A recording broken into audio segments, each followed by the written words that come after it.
ये इन्होंने डॉक्टर को भी चेक कराया, बुखार की वजह से बच्चा मर गया है।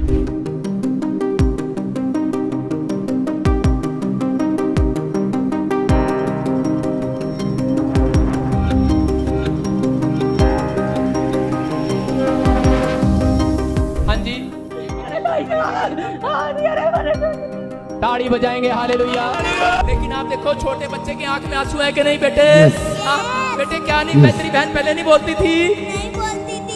पापा पापा पापा पापा बोलने लगी। अब पुलिस बोलने लगी। आपने इस शख्स को मीडिया मीम्स में बहुत देखा होगा, सोशल मीडिया पर छाए रहते हैं, पर असल में कौन है ये मेरा यीशु यीशु वाले बजिंदर सिंह? आज आपको वो बताऊंगा। ये शख्स खुद को आस्था का मसीहा बताता है, लेकिन इसी पर ठगी, शोषण और जबरन धर्मांतरण जैसे गंभीर आरोप लगे हुए हैं। इसके मीम्स देख के जिसके आप बहुत मजे ले रहे हैं ना, आज इसी की बोल खोलूंगा। बात कर रहा हूं पादरी बजिंदर सिंह की, जो खुद को चमत्कारी बताता है, पर ज्यादातर पुलिस के शिकंजे में फंसा नजर आता है। इस आदमी के खिलाफ यौन शोषण से लेकर धर्मांतरण तक के संगीन आरोप लग चुके हैं, जिसके मीम्स रोज वायरल हो जाते हैं और आप बसते मुस्कुराते नजर आते हैं। मेरा यीशु यीशु और ये बोलने लगी पर एंजॉय करते हैं। अब बजिंदर सिंह वायरल है क्यों? सेक्सुअल हैरेसमेंट को लेकर उनके खिलाफ एक महिला ने पुलिस को बताया, कंप्लेंट कर दी। क्या बताया वो बताऊं? महिला ने बताया कि बजिंदर सिंह जालंधर के एक गांव में ताजपुर है, वहां पर the church of glory and wisdom के नाम से मसीही सत्संग चलाता है। उसके माता पिता अक्टूबर 2017 से चर्च में जा रहे थे महिला के, और फिर पास्टर ने वहां उसका नंबर ले लिया। पास्टर कौन है? वही खुद यहां पर बजिंदर सिंह।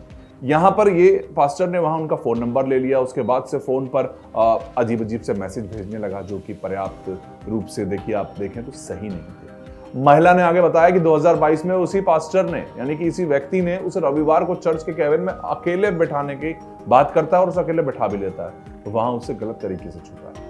पीड़िता ने पुलिस को बताया कि वह इस हरकत से बहुत सी डरी हुई है। इस वक्त उसने अपने आप और अपने परिवार को इस वक्त जान को खतरा बता रही है और छुप जाती है बार बार जाके, लेकिन फिर किसी न किसी तरीके से अभी थाने पहुंच गई है। और न्यू चंडीगढ़ निवासी है ये, और उसने इस वक्त यहाँ पर उसके खिलाफ अब पूरा केस शुरू हो चुका है। पास्टर बजिंदर सिंह बॉलीवुड की बहुत सी नामचीन हस्तियों के साथ प्रचार करता है।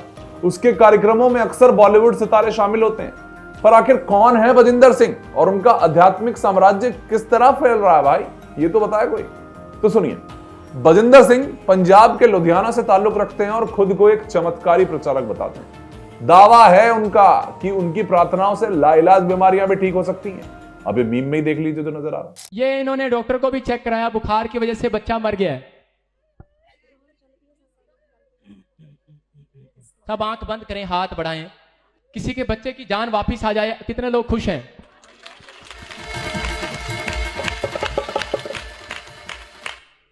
कहें कहें कहें, आप दुआ करें हर एक व्यक्ति, हर एक व्यक्ति।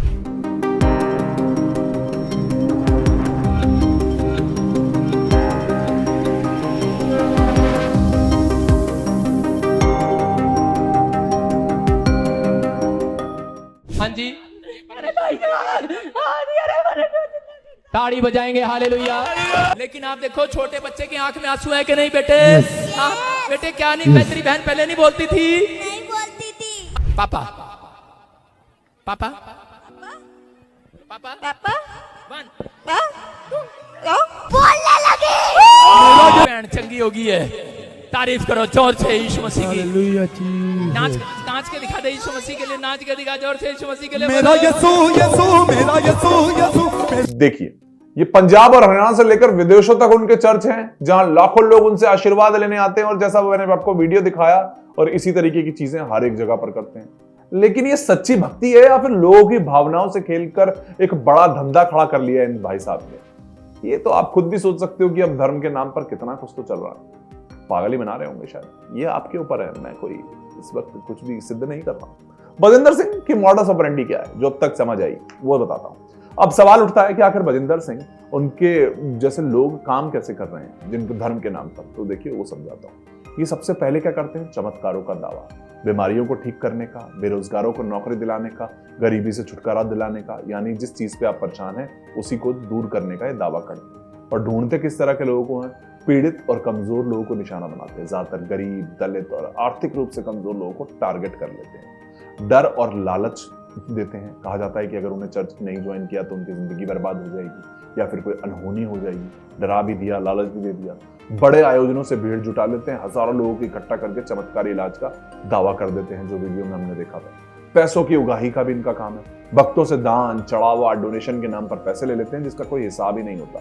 फिर धर्मांतरण का दबाव, धीरे धीरे लोगों को उनके धर्म से दूर कर चर्च का हिस्सा बना लेते हैं कि आपके धर्म में ऐसा है, लेकिन आप अगर यहाँ आएंगे तो ऐसा होगा। तो अब बजिंदर सिंह पर भी फिलहाल क्या आरोप है वो बताता हूँ, जिनकी वजह से हमेशा बजिंदर सिंह विवादों में रहते हैं। 2018 में एक महिला ने उन पर दुष्कर्म का आरोप लगाया, जिसके बाद से उन्हें गिरफ्तार कर लिया गया। 2022 में एक अन्य महिला ने यौन उत्पीड़न की शिकायत दर्ज कराई। 2023 में आयकर विभाग ने उनके चर्च और ठिकानों पर छापा मारा, जिसमें विदेशी फंडिंग और काले धन की जांच हुई। 2024 में फिर से एक महिला ने उनके खिलाफ FIR दर्ज करवा दी। तो अब ये देखो, केसेस तो इन पे होते रहते हैं, जिनके मीम्स देख रहे थे ना।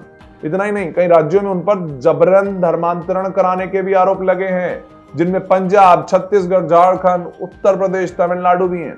अब अगर आप सोच रहे हो कि ये मामला सिर्फ एक चर्च का है, किसी व्यक्ति का है धर्मांतरण का, तो फिर देखिए इन आंकड़ों पर नजर डालिए जो अब आपको बता। पंजाब 2000 के बाद से ये चर्चों के माध्यम से धर्मांतरण लगातार बढ़ रहा है। कौन से? ये जो इस तरीके के लोग लेकर घूम रहे हैं, सब पे मैं इस वक्त नहीं बोल रहा। गरीब और दलित परिवारों को चमत्कारों और इलाज के नाम पर चर्च में लाया जाता है। उत्तराखंड में भी ऐसा ही होता है। नेपाली मूल के गरीब लोगों के लिए धर्मांतरण तेजी से बढ़ रहा है। उनको मिशनरी संगठनों के जरिए नेपाल तक ये पहुंच चुके हैं। छत्तीसगढ़, झारखंड की बात करूं, उत्तर प्रदेश, तमिलनाडु की बात करूं, वहां लालच देकर चमत्कारों के नाम पर धर्मांतरण की घटनाएं बढ़ रही हैं। लोग आते हैं, चमत्कार देखते हैं और उसे दिन ज्वाइन करवाते हैं। आज से आप ईसाई धर्म, ये तो चल रहा है। भारत के केवल 5 राज्यों ओडिशा, मध्य प्रदेश, अरुणाचल प्रदेश, गुजरात और हिमाचल प्रदेश में धर्मांतरण विरोधी कानून लागू है, लेकिन सुप्रीम कोर्ट ने भी जबरन धर्मांतरण को देश की सुरक्षा के लिए खतरा बता दिया। अब समर्थकों का कहना क्या है? वो बजिंदर सिंह को कह रहे हैं कि आप बदनाम कर रहे हैं, साजिश हो रही है। आलोचकों का क्या कहना है? यह आदमी आस्था और आड़ की ठगी में शोषण और जबरन धर्मांतरण करवा रहा है। बजिंदर सिंह दोषी है या निर्दोष है, इसका फैसला तो अदालत करेगी। लेकिन एक बात तय है, आज के दौर में हमें अंधभक्ति और सच्ची श्रद्धा में फर्क तो समझना पड़ेगा ना।